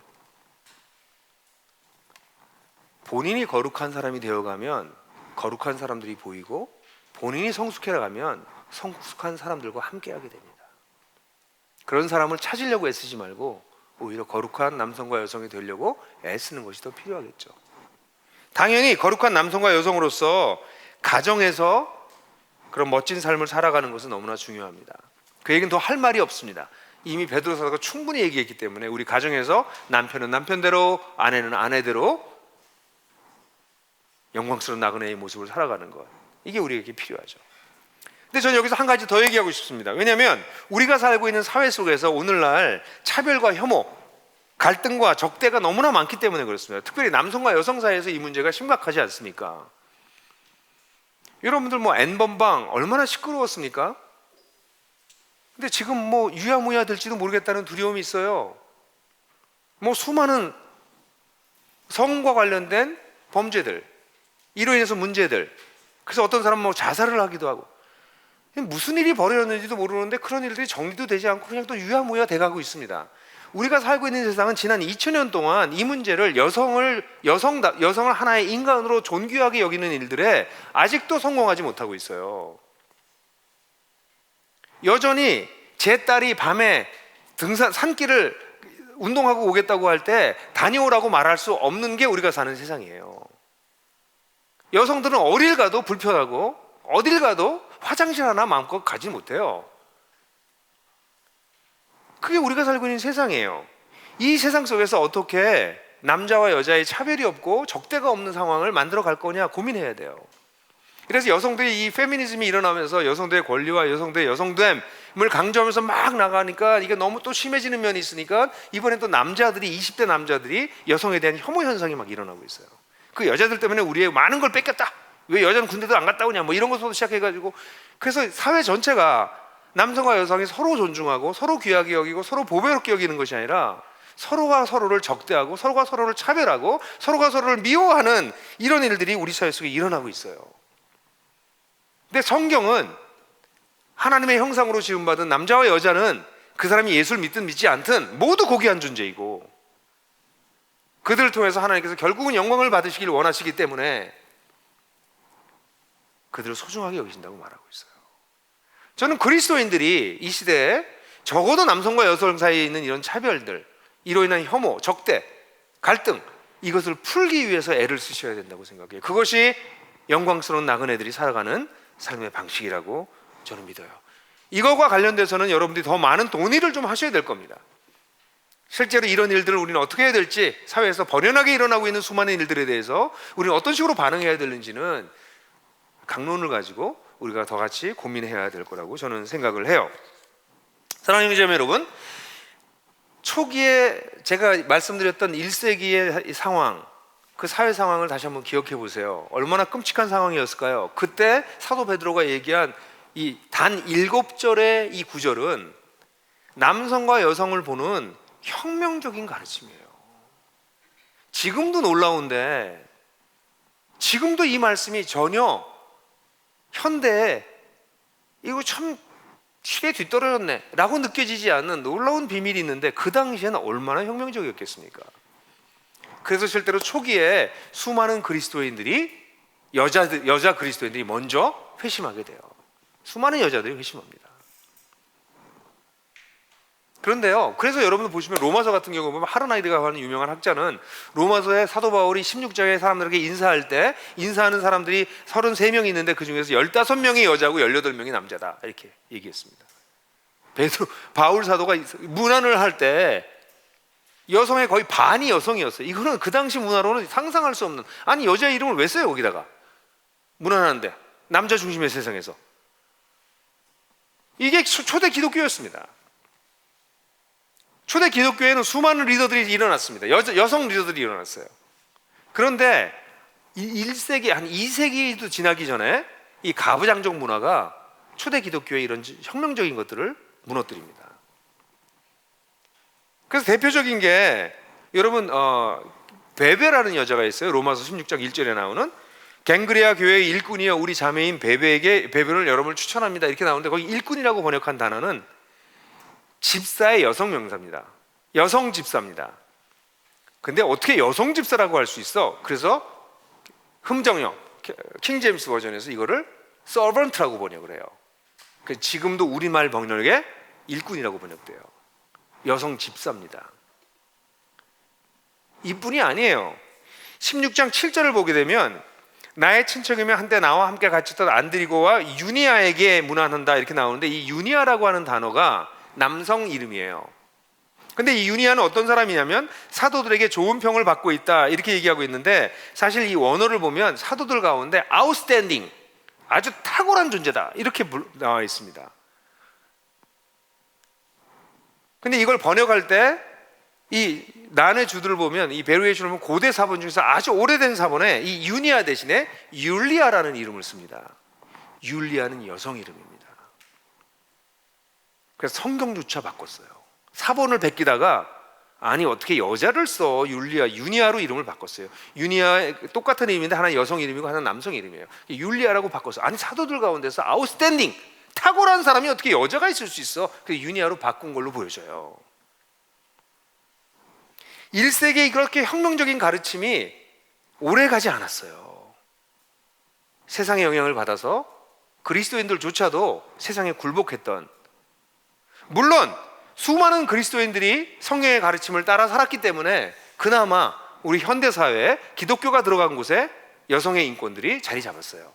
근데 오늘날은 거꾸로 대한민국이라고 하는 나라에서는 교회가 여성의 권위를 가장 무시하는 집단으로, 가장 가부장적인 집단으로 전락한 것은 역사를 퇴행하는 것도 유분수다 라는 느낌이 들죠. 너무 불행하고 너무 안타까운 일입니다. 사랑하는 형제자매 여러분, 하나님 나라를 제대로 이해하고 그리스도를 제대로 따르는 사람들이라면 남성과 여성이 동등되게 서로를 존중하게 여기고 함께 이 길을 가고 서로 연약한 것을 인정하고 서로 보호하고, 그것이 가정에서, 우리 인간관계에서, 우리 직장에서, 우리 사회에서 일어나도록 애를 쓰게 될 것입니다. 오늘 2000년 전에 참혹한 여성들의 현실 속에서 놀라운 여성에 대한, 가정에 대한, 그리고 남성에 대한 가르침을 하신 베드로는 오늘 21세기 우리들에게도 매우 혁명적인 메시지를 던지고 있습니다. 이제 우리가 이 말씀을 살아낼 때입니다. 이 시간 같이 기도하겠습니다.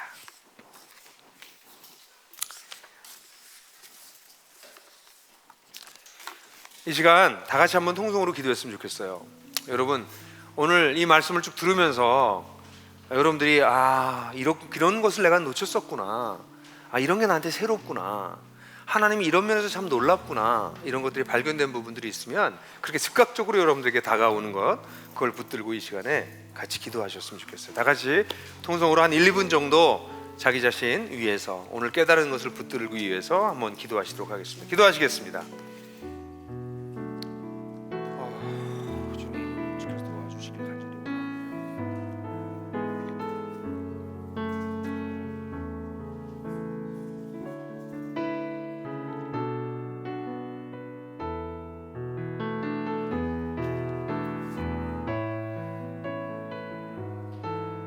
아버지 하나님, 이런 놀라운 삶을 살게 하신 주님의 이름을 찬양합니다. 이런 놀라운 삶 우리 모두가 누리고 살아갈 수 있도록 계속해서 도와주시길 간절히 원합니다. 하나님, 사랑하는 형제와 자매들 가운데 주께서 놀랍게 역사해 주시옵소서. 하나님, 이 삶을 우리가 온전하게 누릴 수 있게 도와주십시오. 남성과 여성, 남편과 아내, 그 아름다운 조화가 교회 속에서 온전하게 일어날 수 있도록 도와주십시오. 그래서 참으로 온전하게 순복하고 온전하게 리더십을 발휘하는 이런 모습이 우리의 가정들 속에 나타날 수 있도록 도와주시고, 많은 남성과 여성이 서로를 존중하고 서로가 더 연약한 존재로 여기며 함께 지식을 따라 함께 살아가는 일들이 벌어질 수 있도록 도와주시길 간절히 원합니다. 오 주님, 우리 사랑하는 형제 자매들 가운데 주께서 같이 하여 주시길 간절히 원합니다. 하나님, 이 끔찍한 세상 속에서 여전히 하나님 나라 백성으로 살아갔던 우리의 선배를 따라서 살 수 있도록 주께서 역사하여 주시길 간절히 원합니다. 오 주님, 주님 함께 찬양하십시다. 부르심 그 영원한 소망, 부르심 그 영원한 소망, 어둠에 있던 우리를 빛으로 부르셨네. 그리스도와 하나 된 우리는 그와 함께 죽었으며 그와 함께 살겠네. 이제 우리가 하나가 되어 주님의 거룩한 교회를 이루리. 영원한 그 말씀 순종하여 그 나라 꿈꾸며 함께 걸어가리라. 이제 우리가 세상 속에서 하나님 나라의 증인 되어 살리. 영원한 생명을 받을 자여, 세상이 우리를 통해 주를 보리라. 여러분, 이 찬양 하다 보니까요, 아까 예배하기 전에, 설교하기 전에 이 찬양 했거든요. 근데 이 찬양의 주제가 오늘 우리가 말씀 나눴던 것에 대입하니까 또 다르게 와닿아요. 이제 우리가 하나가 돼요. 우리 남녀가 하나가 돼요. 여기서 하나는 그리스도 안에서 하나라고 하는 건 차별이 없다는 거잖아요. 우리가 다 하나가 돼서 하나님의 거룩한 교회를 이루리. 영원한 그 말씀에 순종해서 우리가 세상 속에 하나님 나라의 증인이 되어 아름다운 가정, 아내와 남편이 서로 순종하고 서로 사랑하는 그런 가정, 남성과 여성이 서로를 존중하고 함께 살아가는 공동체, 그럼 하나님 나라 증인이 되는 거죠. 그 다음에 마지막에 영원한 생명을 받은 자요. 영원한 생명을 함께 공동 상속할 남편과 아내, 그래서 함께 상속할 우리 공동체 형제 자매들, 세상이 우리를 통해서 주를 보리라. 이제 우리가 하나 되어 함께 찬양합니다. 이제 우리가 하나가 되어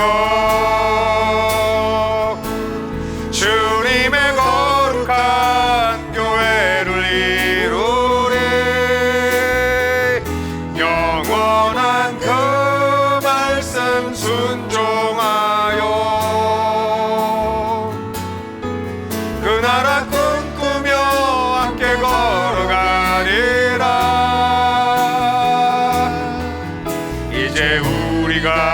세상 속에서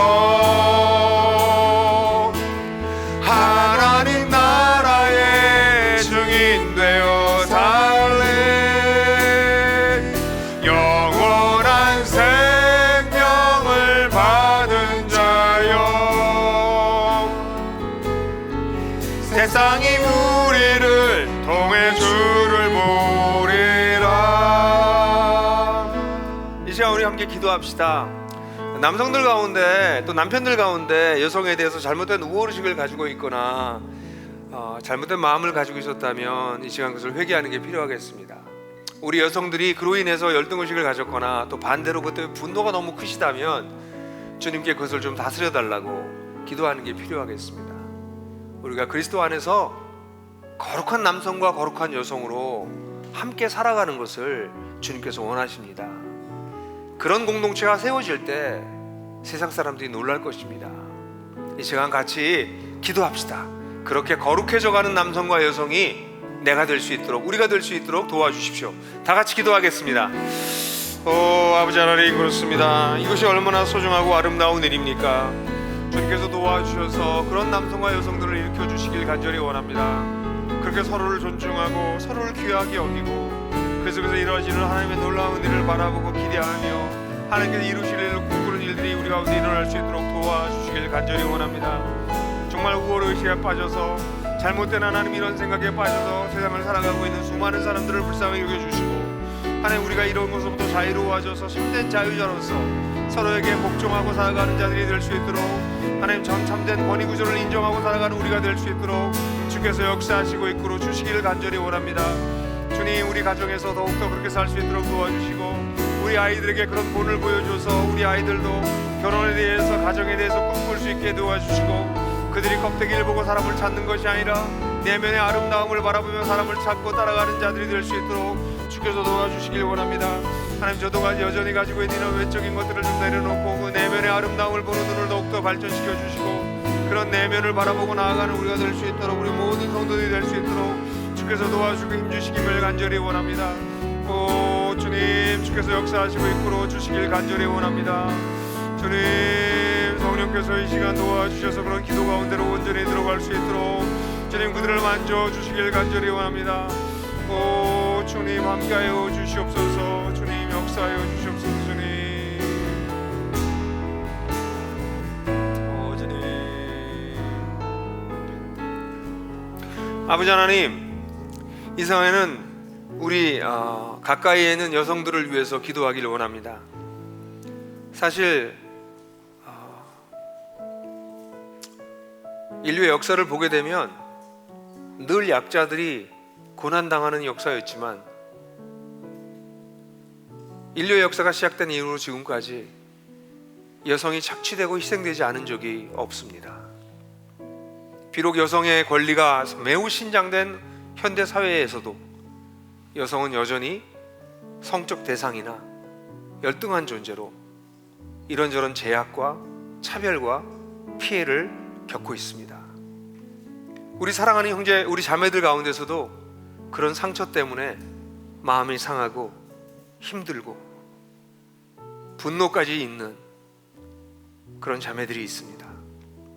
하나님, 이 시간 우리가 같이 그 자매들을 위해서, 내가 알고 있다면 그 자매를 위해서, 내가 자신이 그 사람이라면 나를 위해서, 잘 모른다 할지라도 그런 사람이 분명히 있을 것이라는 것을 알기 때문에 그들을 위해서 이 시간 중보하기를 원합니다.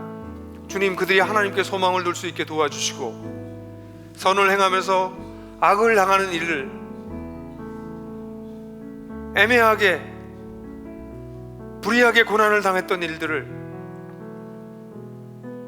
하나님 거기에 무릎 꿇지 않도록, 그것 때문에 무너지지 않도록 주님, 우리 사랑하는 자매들을 위해서 이 시간 기도하오니 주님, 우리의 기도를 들으시고 그 자매들의 마음을 만져주시고 치유하여 주시기를, 계속해서 치유해 주시기를 이 시간 간절히 기도합니다.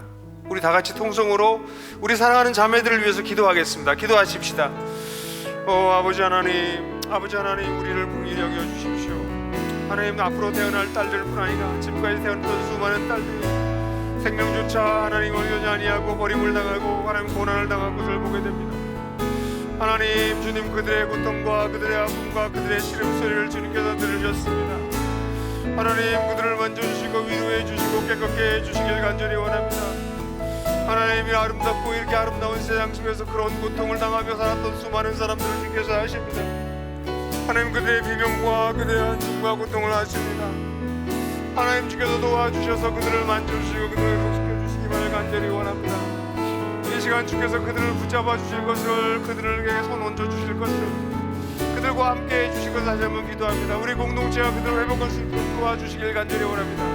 우리 공동체 내에서 그것이 회복될 수 있게 되길 간절히 원합니다.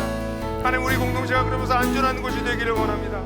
하나님, 여성을 성적인 착취물로 보는 이런 세상 속에서 여성을 보호하는 문화가 우리 속에 있게 되어 주시길 간절히 원합니다. 하나님이여, 그런 이런 것을 악한 자들 하나님께서 벌 주신 것을 알게 하여 주시고, 그리워하는 가운데 이런 일들이 우리 가운데 지속적으로 일어날 수 있도록, 이런 회복과 치유가 계속해서 일어날 수 있도록 주께서 도와주시길 간절히 원합니다. 오 주여, 우리를 불쌍히 여겨 주시옵소서. 우리를 하나님 회복시켜 주시길 간절히 원합니다. 하나님, 주께서 역사하여 주시길 간절히 원합니다. 하나님, 그래서 그런 면에서 온전한 아내들이 일어날 수 있도록, 회복된 아내들이 일어날 수 있도록 주께서 도와주시길 간절히 원합니다. 오 주님이여, 주께서 붙잡아 주십시오. 오 하나님, 이만께서 붙잡아 주셔서 거룩한 남성들과 일으켜 주시길 간절히 원합니다. 오 주님, 아버지 하나님, 저는 가끔씩 제가 남성으로 태어났다는 것 때문에 감사하기도 하고 미안하기도 한 마음이 있습니다. 이 땅을 살아가는 수많은 여성들이 당하는 고통과 우리 현대 나의 동시대에 살아가고 있는 여성들의 고통과는 비교할 수도 없는, 더 말할 수 없는 끔찍한 만행을 겪었던 이 땅의 수많은 딸들, 태어났던 수많은 딸들을 생각하면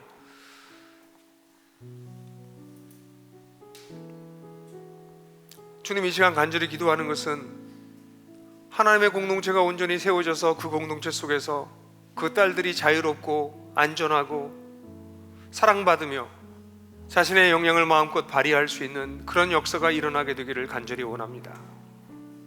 교회 공동체가 그런 공동체가 되기를 원하고, 우리 가정이 그런 가정이 되기를 간절히 원합니다. 여성이기 때문에 이유 없는 차별을 당해야 되는 그런 문화를 뒤집어 엎는 반문화적인 가정과 우리 교회가 될 수 있도록 도와주시기를 원합니다. 그러나 주님, 우리가 안타깝게 여기는 것은 한국 교회가, 한국 그리스도인들의 가정이 여전히 잘못된 권위의식에 빠져서 가부장적 구조를 그대로 유지하고 있는 것 때문에 현대의 수많은 여성들을 괴롭히고 교회로부터 쫓아내고 있는 것을 우리가 알고 있어서, 이래서 주님, 우리가 참 괴롭습니다. 이 시간에 우리 나들목교회뿐만이 아니라 우리 한국교회를 위해서 기도하길 원합니다.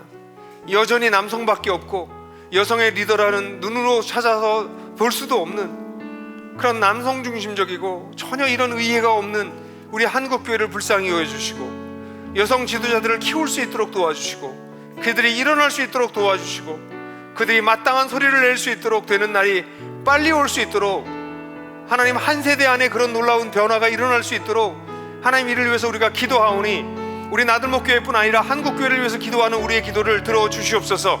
다 같이 기도하시겠습니다. 아버지 하나님, 그렇습니다. 우리 교회들이 정말 이런 면에서 하나님 정신을 차려야 되는데, 하나님, 한국교회는 너무나도 거리가 멉니다. 하나님, 이런 면에서 어떻게 이런 가부장적 사고로부터 벗어날 수 있는지를 가르쳐 주시고, 어떻게 하면 하나님과 동행하며 나아갈 수 있는지를 볼 수 있도록 도와주시길 간절히 원합니다. 아버지요, 아버지요, 우리를 도와주시옵소서. 아버지요, 우리를 극을 여겨 주십시오. 그래서 하나님, 정말로 남성과 여성이 바로 설 수 있는 한국교회가 될 수 있도록 도와주십시오. 나들목교회 안에 있는 하나님, 그런 여성적인 차별에 대한 것이 혹시라도 있다면 이런 것들을 깰 수 있도록 도와주시고, 온전히 남성과 여성이 함께 서는 역사가 일어날 수 있도록 주님께서 도와주시길 간절히 원합니다. 아버지 하나님, 한국교회를 불쌍히 여겨주십시오. 하나님, 한국교회 여성 리더를 키워낼 수 있도록 도와주십시오. 여성 리더들이 자신들의 역할을 감당할 수 있는 역량을 갖출 수 있도록 도와주십시오. 조금 부족해도 여성들과 함께 이 일들을 감당할 수 있도록, 함께 일을 십자가를 지는 일들이 일어나도록 주님이 역사하시고 도와주시길 간절히 원합니다. 주님께서 도와주시지 아니하시면 이런 일이 과연 일어날지 걱정이 됩니다. 주님, 우리가 이제 하나가 되어서 주님의 거룩한 교회를 이루길 간절히 원합니다. 오 아버지 우리를 도와주시옵소서. 아버지 우리 성도들 기도하며 나아가는 이 기도를 각자가 있는 곳에서 기도드리며 나아갈 수 있도록 도와주시기를 원합니다. 주님 주님 함께하여 주시길 기대합니다. 이제 우리가 하나가 되어 이제 우리가 하나가 되어 주님의 거룩한 교회를 이루리. 영원한 그 말씀 순종하여 그 나라 꿈꾸며 함께 걸어가리라. 남성과 여성이 다 함께 이제 우리가 세상 속에서 하나님 나라의 증인 되어 살리. 영원한 생명을 받은 자여 세상이 우리를 통해 주를 보리라. 아버지 하나님, 이 시간에는 우리 남성들을 위해서 기도하길 원합니다. 가정에서 남편들의 역할이 중요하고 지금도 여전히 교회 공동체에서는 남성들이 대다수를 차지하고 있고 사회에서도 여성의 비율이 높아지고 있지만 고위직엔 대부분 남성들이 자리 잡고 있습니다. 이 남성들이 자신의 역할을 제대로 할 뿐만 아니라 여성들을 잘 성장할 수 있도록 길을 내주고 돕지 않는다면 이런 구조는 다음 세대에도 동일하게 진행될 것입니다. 가정에서, 교회에서, 우리가 속한 사회에서 우리 여성들을 잘 섬길 수 있는 남성 지도자들이, 경건한 남성들이 일어나게 되기를 이 시간 우리가 기도하기를 원합니다. 주님 도와주십시오. 그래서 하나님, 다음 세대에는 조금 균형을 갖출 수 있을 수 있도록 주님, 그리고 간절히 기도하는 것은 사회보다도 뒤떨어진 한국 교회가 그래도 좀 균형을 한국 사회만큼이라도 따라잡을 수 있도록, 아니 그 이상 될 수 있도록 주님 도와주시길 원하오니 우리가 기도합니다. 우리 기도를 들어 주시옵소서. 다 같이 기도하시겠습니다. 그렇습니다. 하나님, 우리 한국교회, 우리 한국의 가정과 한국의 우리 교회와 한국의 사회의 남성의 지도자들이 자신의 역할을 제대로 감당할 수 있게 되길 간절히 원합니다. 여성을 키워내고 여성을 제자리에 있게 하기 위해서 그들을 훈련시키고 준비시키는 일들을 끊임없이 할 수 있도록 도와주시고, 때가 되면 남성과 여성이 그 지도자의 역할들을 같이 나누고 함께 그 길을 걸어갈 수 있도록 도와주시길 간절히 원합니다. 남성과 여성이 함께 서로를 도우며 서로 연약한 존재로 여겨서 같이 이 길을 걸어가는 놀라운 역사가 우리 가운데 일어날 수 있도록 주께서 도와주시고 함께 해주시기만을 간절히 원합니다. 오 하나님, 우리로 하여금 이 길을 걸어가게 하여 주십시오. 하나님 아버지, 이 길을 제대로 걸어갈 수 있도록 이끌어 주시길 간절히 원합니다. 하나님, 그래서 정말 대안적인 교회들, 대안적인 공동체들이 온전하게 일어날 수 있도록 주께서 도와주시고 이끌어 주시기를 간절히 원합니다. 하나님, 우리의 모든 것을 붙잡아 주시길 간절히 원합니다. 하나님, 우리의 모든 여성들을 붙잡아 주시길 원합니다. 하나님, 정말 하나님을 경외함으로 하나님 우리 순복할 줄 아는 여성들과 아내들과 하나님을 경외하는 일을 할 수 있도록 주께서 이끌어 주시기를 간절히 원합니다. 오 주님, 우리를 도와주십시오. 우리와 함께하여 주십시오. 주님께 이 시간을 맡겨드립니다.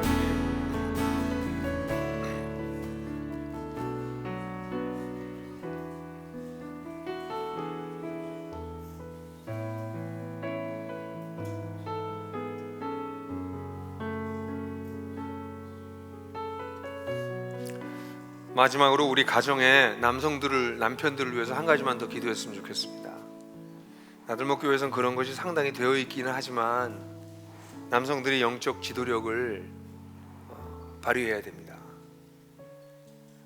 데이트하는 남녀들을 만나도 제가 얘기해 보면 같이 기도를 잘 안 하더라고요. 제가 농담 삼아 물어봐요. 뽀뽀는 하니? 뽀뽀는 해도 기도는 안 한대요. 기도해야 됩니다.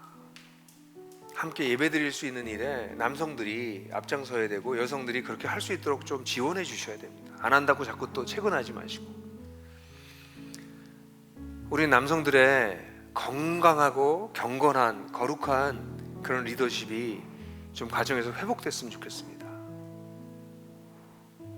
그래서 남성 리더가 가부장적인 그리고 비합리적이고 폭력적이고 착취적인 리더가 아니라 우리 하나님 아버지를 닮은 정말 멋진 리더들이 우리 가정에 세워지게 되길 간절히 원합니다.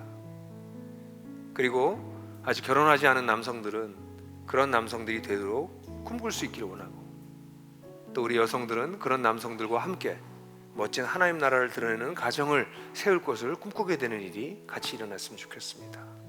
이 시간 마지막으로 우리 가정의 온전한 회복을 위해서 기도하되, 그 중에서 남성들의 이 경건한 거룩한 남성들의 리더십이 회복될 수 있도록 다 같이 한번 통성으로 기도하겠습니다. 기도하시겠습니다.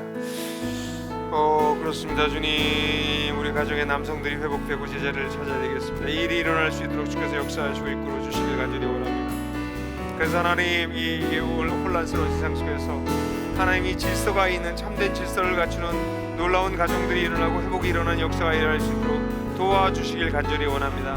주님께 이것을 맡겨드립니다. 주님께서 이런 놀라운 일들을 이루셔서 하나님, 경건한 가정들이 일어나게 해주십시오. 하나님 나라를 드러내는 가정들이 일어나게 도와주십시오.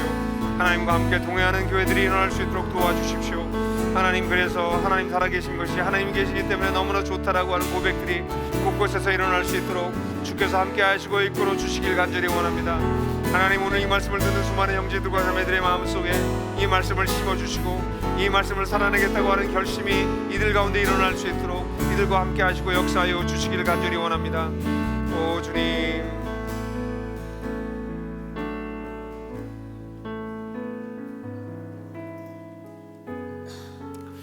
아버지 하나님, 오늘도 2000년 전에 오래된 고대 문서를 통해서 너무나 참신하고 혁명적인, 여전히 유효한 하나님의 말씀을 우리에게 들려주셔서 감사합니다.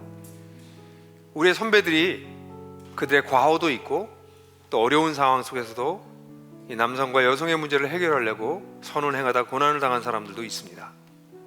주님, 아름다운 전통을 이어갈 수 있도록 도와주시고 잘못된 관행들을 뒤집어 엎을 수 있는 용기와 지혜를 주시기를 간절히 원합니다. 하나님 나라를 드러내는 가정, 하나님 나라를 드러내는 교회, 그리고 하나님 나라를 드러내는 우리의 일터가 될 수 있도록, 더 나아가서 우리 사회가 될 수 있도록 주님, 저희들을 이끌어 주시옵소서. 5개로 흩어진 나들목의 네트워크 교회들을 축복합니다.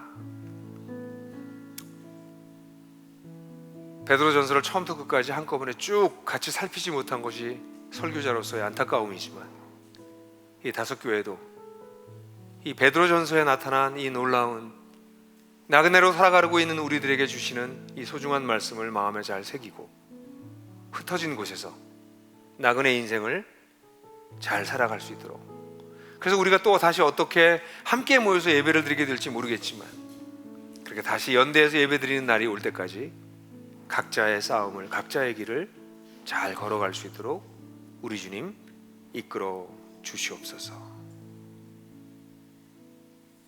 감사드리고 우리의 목자이며 감독 되신 우리 주님의 이름으로 기도했습니다. 아멘. 이 시간에 여러분들 짧은 3일이었지만 같이 여러분들과 말씀 나누면서 예배드려서 너무 감사했고요. 이렇게 온라인으로 설교 듣고 찬양하고 설교 듣고 또 기도하고 하는 것이 여러분들 어떠셨는지요? 새로운 온라인 영성을 여러분들이 잘 발전시켜 나갔으면 좋겠다는 생각을 하게 됩니다. 이제는 각 가정교회별로 아마 성찬식을 하도록 준비되어 있고, 아마 여러분들 여기도 있지만 이렇게 잔과 또 떡을 여러분들 아마 개인별로 다 준비하셨을 것입니다. 가정교회별로 성찬식을 하는 곳에서도 떡을 나누면서 당신은 예수 그리스도께서 위하여 죽으신 모든 남성과 여성을 존중하며 사시겠습니까? 이렇게 묻는 질문을 하시고요. 아멘 하고 떡을 받으시면 되겠고, 잔을 나누실 때도 당신은 세상 속에 나그네로 예수 그리스도께서 보여주신 본을 따라 살겠습니까? 라는 주제에 물어보고 아멘 하시고 거기 참여하시면 되겠습니다. 각 가정교회별로 이제 참여하시고, 가정교회에 속하지 않으신 분들은 저와 함께 지금 여기서 제가 짧게 성찬 예배를 인도할 거니까요. 지금 가정교회에 속하지 않으신 분들은 저와 함께 찬양 하나 하고, 그리고 성찬식 제가 같이 할 수 있도록 섬겨드리겠습니다. 네, 나머지 분들은 안녕, 또 봬요. 자, 가정교회에 속하지 않은 미소 가족들과 또 함께 예배를 드리시는 분들은 저와 함께 이 시간에 성찬 예배를 드리는데요. 이번에 이 전체 우리 예배에 아주 중요했던 노래를 하나를 택한다면 아마 오늘 이 자리에 모인 우리 아마 그 찬양 아닐까 이렇게 생각돼요. 그래서 이 시간에 같이 그 찬양하고 그리고 성찬에 참여하도록 하겠습니다. 같이 찬양하죠. 오늘 이 자리에 모인 우리 다 흩어져 있지만 우리가 성령 안에서 우리가 모여 있다고 우리 믿습니다. 함께 찬양하십시다. 오늘 이 자리에 모인 우리 어린 양 예수를 따라가기를 원합니다.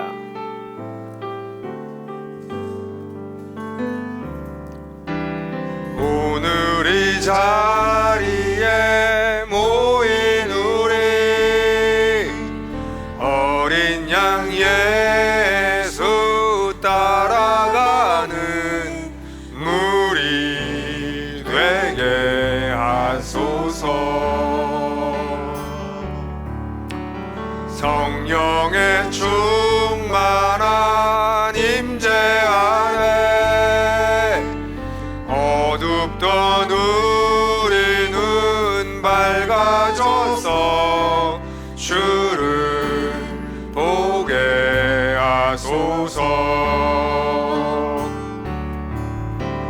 당신의 겸손함, 당신의 거룩함, 당신의 정직함 우리에게 보이사 내 안에 교만함, 내 안에 천박함, 내 안에 거짓됨 모두 벗어버리고 당신의 겸손함, 당신의 겸손함, 당신의 거룩함, 당신의 정직함 우리에게 보이사 내 안에 교만함, 내 안에 천박함, 내 안에 거짓됨 모두 벗어버리고 어린 양 예수 따라가는 무리 되게 하소서. 어린 양 예수 따라가는 어린 양 예수 따라가는 무리 되게 하소서.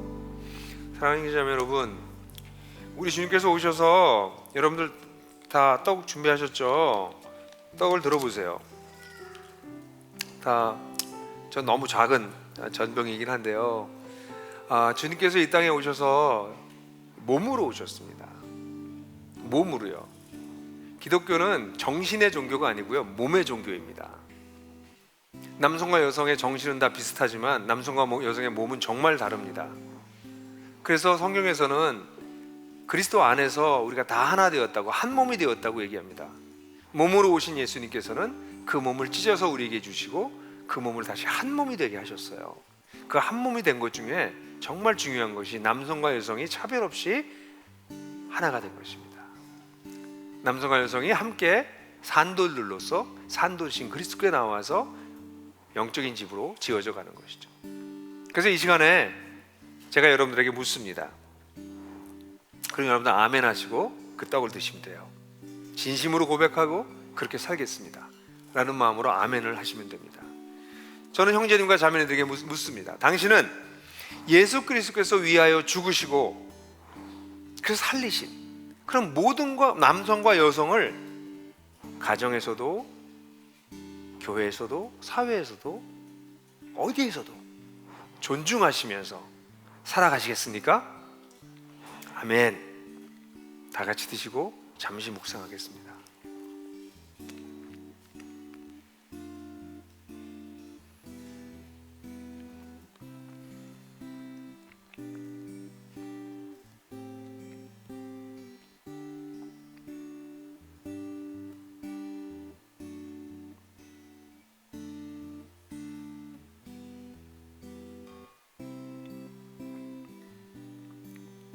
주님, 우리에게 몸으로 오신 주님, 그 몸을 찢어 우리에게 주님께 나아갈 수 있는 길을 열어주시고 한 몸으로 우리를 만드신 주님, 우리가 주님의 몸을 상징하는 떡을 지금 먹었습니다.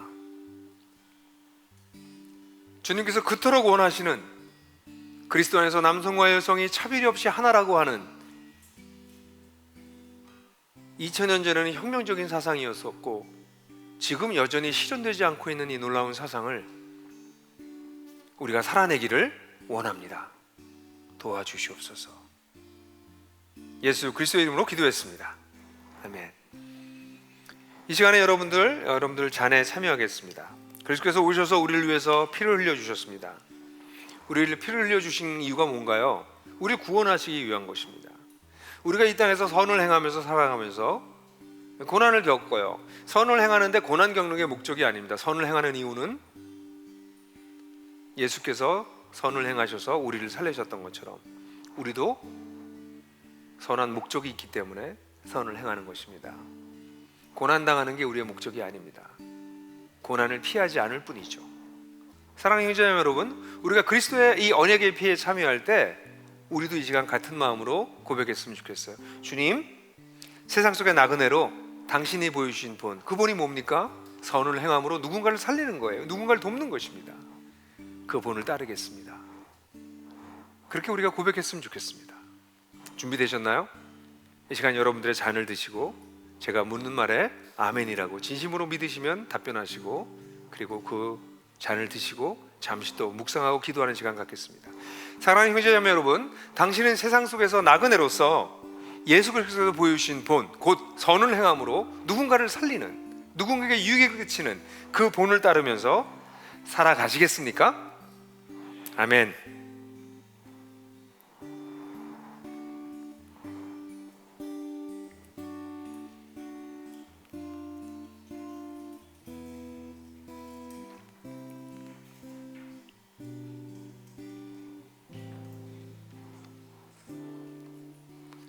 성령의 충만한 임재 안에 어둡던 우리는 밝아져 성령의 충만한 임재 안에 어둡던 우리는 밝아져 성령의 충만한 임재 안에 어둡던 우리는 밝아져서 주를 보게 하소서. 당신의 겸손함, 당신의 당신의 정직함 우리에게 보이사 내 안에 교만함, 내 안에 건박함, 내 안에 거짓됨 모두 벗어버리고 어린 양 예수 따라가는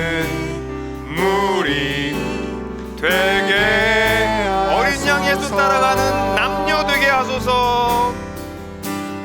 어린 양 예수 따라가는 남녀 되게 어린 양 예수 따라가는 교회 되게 하소서. 어린 양 예수 따라가는 교회 되게 하소서. 주님, 이 시간에 우리가 한 자리에 모여서 함께 떡을 떼고 함께 잔에 참여하지는 못했지만 곳곳에 있는 곳에서 성령 안에서 우리가 함께 이 성찬식에 참여했습니다. 하나님, 남자와 여자를 차별하지 않는 하나님 나라에서 살고 싶습니다. 그 나라를 이 세속사회 속에서 드러내고 싶습니다. 선을 행하지 아니하고 자신을 위해서 살아가고 있는 세상 속에서 선을 행하다가 비록 피해를 당하고 고난을 당한다 할지라도 피하지 아니하고 선을 행하는 삶을 살기를 원합니다. 주님께서 그 길을 가셨으니 그 발자취를 따르겠습니다. 우리 사랑하는 형제자매들을 주여 지켜 주시옵소서. 이 성찬 예배를 받으신 것을 찬양하며 주 예수 그리스도의 이름으로 기도했습니다. 아멘.